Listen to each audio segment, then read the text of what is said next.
ప్రతి ఉదయం దేవుని వాగ్దానం అనే కార్యక్రమానికి ప్రేమతో మిమ్మల్ని ఆహ్వానిస్తుంటున్నాను. ఈ ఉదయకాల సమయంలో దేవుడు మన కొరకు ఏర్పాటు చేసినటువంటి వాక్యభాగము 27వ కీర్తన 9వ వచనాన్ని ధ్యానించుకుందాం. 27వ కీర్తన 9వ వచనాన్ని ధ్యానించుకుందాం. రక్షణకర్తవగు నా దేవా, నన్ను దిగనాడకము, నన్ను విడవకము. క్రీస్తునందు ప్రియమైన దేవుని బిడ్డలారా, ఈ ఉదయకాల సమయంలో పరిశుద్ధాత్మ దేవుడు మనకిస్తున్నటువంటి వాగ్దానము, రక్షణకర్తవగు నా దేవా, నన్ను దిగనాడకము, నన్ను విడువకము. ఈ యొక్క వాగ్దానాన్ని దేవుడు మనకును మన కుటుంబాలకును ఆశీర్వాదకరముగాను దీవెనకరముగాను మార్చునుగాక. ఈ యొక్క మాటలోని ఆత్మీయ సత్యాలను, ఆత్మీయ అర్థాలను మనం గమనించినట్లయితే, భక్తుడైనటువంటి దావీదు ఈ యొక్క కీర్తనను రచిస్తూ ఈ యొక్క మాటలను మాట్లాడుతూ ఉంటున్నాడు. దేవుని సన్నిధిలో దావీదు ఈ రీతిగా ప్రార్థన చేస్తూ ఉంటున్నాడు. అనేక రీతులుగా అనేక అంశాలు ఈ యొక్క కీర్తన భాగంలో మనం గమనిస్తున్నట్లయితే, యెహోవా నాకు వెలుగును రక్షణయై ఉన్నాడు, నేను ఎవరికి భయపడుదును. ఒక ధీమాతో చెప్తూ ఉంటున్నాడు, ఒక ధైర్యంతో చెప్తూ ఉంటున్నాడు ఈ యొక్క మాటలు. ఎందుకనగా దావీదు దేవుణ్ణి ప్రేమించాడు, దావీదు దేవుణ్ణి మాత్రమే ఆరాధించాడు, దేవుణ్ణి మాత్రమే స్తుతించాడు. అందుకే అంత ధైర్యంగా ఈ యొక్క మాటలు పలుకుతూ ఉంటున్నాడు. అంత మాత్రమే కాదు, కానీ దేవుని యొద్ద ఒక వరాన్ని అడుగుతూ ఉంటున్నాడు. 4వ వచనంలో, యెహోవా యొద్ద ఒక వరం అడిగితిని, దాన్ని నేను వెతుకుచున్నాను. మరి ఏంటి అది? ఆ యొక్క వరము దేవుని యొద్ద వెతుకుతూ ఉన్నాడు అనేది మనం గమనించినట్లయితే, యెహోవా ప్రసన్నతను చూచుటకు, ఆయన ఆలయంలో ధ్యానించుటకును నా జీవితకాలం అంతయు నేను యెహోవా మందిరంలో నివసింపగోరుచున్నాను.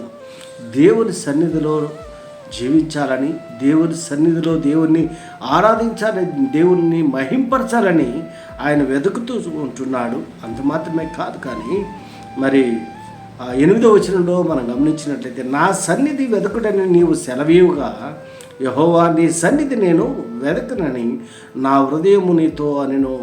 నీ ముఖమును నాకు దాచకము, కోపము చేత నీ సేవకుని తోలివేయకము. నా సహాయుడు నీవే, రక్షణకర్తవగు నా దేవా, నన్ను దిగనాడకము, నన్ను విడవకము.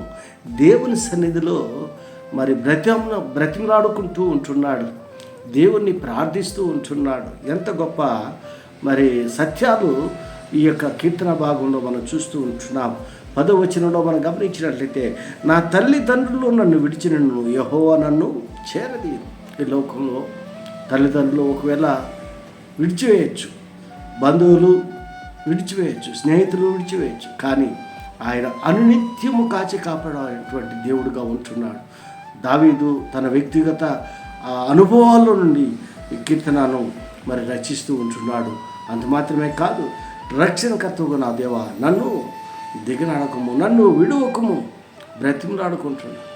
మరి ఏ రీతిగా అయితే మరి యాకోబు ప్రార్థించాడు, నీవు నన్ను దీవించే వరకు నేను నిన్ను విడువను దేవా అని దేవునితో మరి పెనుగులాడినటువంటి సందర్భాన్ని వాక్యంలో మనం చూస్తుంటున్నాం. క్రీస్తునందు ప్రియమైన దేవుని బిడ్డలారా, అలాంటి మనసు మనం కలిగి ఉంటున్నామా?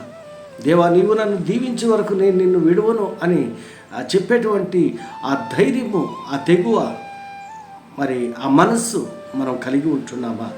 మన రక్షణకు కారణభూతుడైనటువంటి దేవుడు, ఆయన నిన్ను నన్ను రక్షించినటువంటి దేవుడు, ఈ రక్షణకు ఆధారమైనటువంటి దేవుడు, ఆయన సన్నిధిలో ఈ రీతిగా తగ్గింపు కలిగినటువంటి ప్రార్థన మనం చేస్తూ ఉంటున్నామా? దావీదు అయితే తగ్గింపు కలిగినటువంటి ప్రార్థన చేస్తూ ఉంటున్నాడు.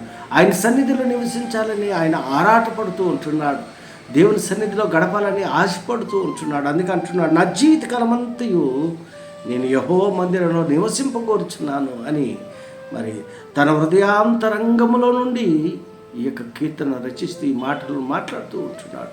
దేవుని సన్నిధిలో ప్రార్థన చేస్తూ ఉంటున్నాడు. ప్రార్థనలో బలం ఉంటున్నది, ప్రార్థనలో విజయం ఉంటున్నది, ప్రార్థనలో శక్తి ఉంటున్నది. దావీదు ప్రార్థన మరి దేవునికి అంగీకారముగా ఉంటున్నది. అందుకే దేవుడు దావీదును అంతకంతకు ఆశీర్వదించాడు.